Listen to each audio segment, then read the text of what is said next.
A dramatic escalation of military tensions in the Caribbean has placed the United States and Venezuela on a collision course, with Washington's deployment of a massive naval armada drawing accusations of imperialist aggression and a sharp rebuke from Caracas. The arrival of the USS Gerald R, the world's largest and newest aircraft carrier, at the head of a strike group in the U.S. Southern Command's area of responsibility, marked the largest American military buildup in the region in decades, reminiscent of the 1989 invasion of Panama. The Trump administration has officially framed the deployment, which includes thousands of sailors, dozens of tactical aircraft, guided missile destroyers, and a nuclear-powered submarine, as a large-scale counter-narcotic operation designed to disrupt and dismantle transnational criminal organizations. However, this justification is being viewed with deep skepticism globally and has been vehemently rejected by Venezuela, which sees the military posturing as a thinly veiled pretext for forcing regime change. Critics point to the apparent hypocrisy of the United States rallying global condemnation against Russia for its invasion of Ukraine, citing violations of sovereignty and international law, while seemingly employing a similar playbook of military intimidation in its own hemisphere. The narrative of defending national security against external threats used by Moscow to justify its action now echoes in Washington's rhetoric, raising uncomfortable questions about the selective application of international norms and whether the principles of sovereignty apply equally to all nations. In a direct and defined response to the American naval presence, Venezuela has placed its armed force on maximum alert and launched a massive nationwide military mobilization. President Nicolas Maduro ordered the activation of what his government has termed Plan Independencia 200, a comprehensive civic military strategy to prepare for the defense of the nation. Defense Minister Vladimir Padrino López announced the massive deployment of nearly 200,000 troops from all branches of the Bolivarian National Armed Force, including land, air, naval, and missile units. The exercise also involved the Bolivarian militia, a large civilian reserve force that Maduro claims numbers in the millions. Padrino López declared the mobilization a necessary countermeasure to the imperialist threat posed by the U.S. buildup, stating that Venezuela's entire military arsenal was on full operational readiness. In a potent symbolic gesture, he declared the Caribbean closed to U.S. interests, signaling Caracas' resolve to resist what it perceives as an imminent threat of aggression.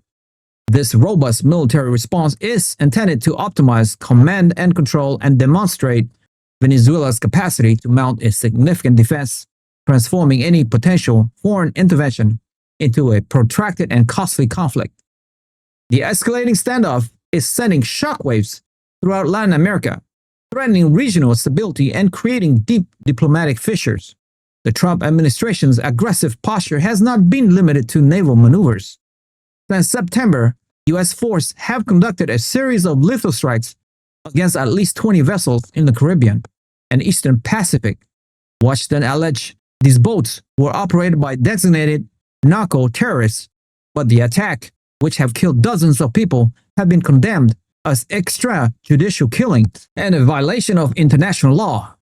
These actions have drawn sharp criticism from regional leaders.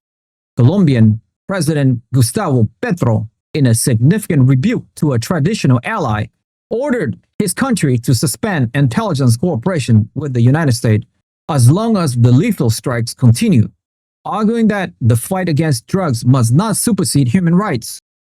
Venezuelan officials have framed these attacks as the action of an undeclared war, murdering defenseless people without due process. The growing condemnation from neighboring countries isolates Washington and complicates its strategic objective, transforming the bilateral tension into a broader regional crisis that could mark the most dangerous U.S.-Latin America confrontation in decades. With more than 15,000 U.S. military personnel now deployed in and around the Caribbean, and Venezuela in a state of full national mobilization, the region holds its breath on the brink of a potential conflict. The central question is whether President Trump who has authorized covert CIA operations in Venezuela and repeatedly stated that Maduro's days are numbered, will give the order to escalate from a campaign of pressure to direct military action.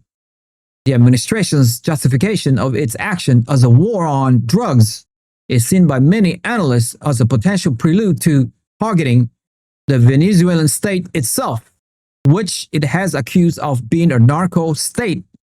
This high-stake competition is unfolding against a backdrop of global power shift, where the world's silence on the massive U.S. military buildup in the Caribbean stands in stark contrast to the unified outrage directed at Russia for similar actions in Europe. This discrepancy highlights a perceived double standard in how the actions of global powers are judged, where legal and moral principles appear contingent on geopolitical alignment, leaving smaller nations vulnerable to the strategic interests of their powerful neighbors. If you have made it this far, congratulations, you have unlocked the truth. I want to ask you a quick question though. The deployment of the massive USS Gerald R carrier group to the Caribbean, with the official pretext of a counter-narcotic operation, is viewed by Venezuela as an act of imperial provocation that has forced it into a full national mobilization.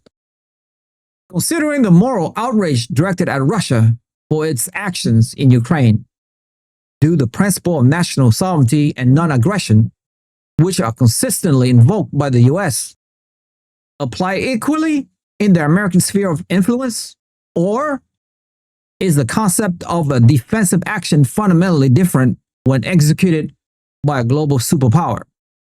And why? Join the debate. We want to hear your insightful opinion on where this is all heading in our community. Share your thoughts in the comments below. Like the video, hit the notification bell, and most importantly, subscribe. And one more thing. You might have noticed my channel doesn't feature typical video clips. This is a deliberate choice to ensure the long-term health of this channel. Navigating YouTube's copyright systems can be incredibly complex and time-consuming. To avoid the risk of copyrights, strikes, warnings, the consistent trying to reach a YouTube agent, and the potential account termination, I have made the strategic decision to create original content that doesn't rely on third-party video clips material. I understand this approach may mean slower growth, but my priority is building a sustainable and reliable platform for high-quality reporting without copyright issues. Thank you for your understanding and support. I'll see you guys in the next one.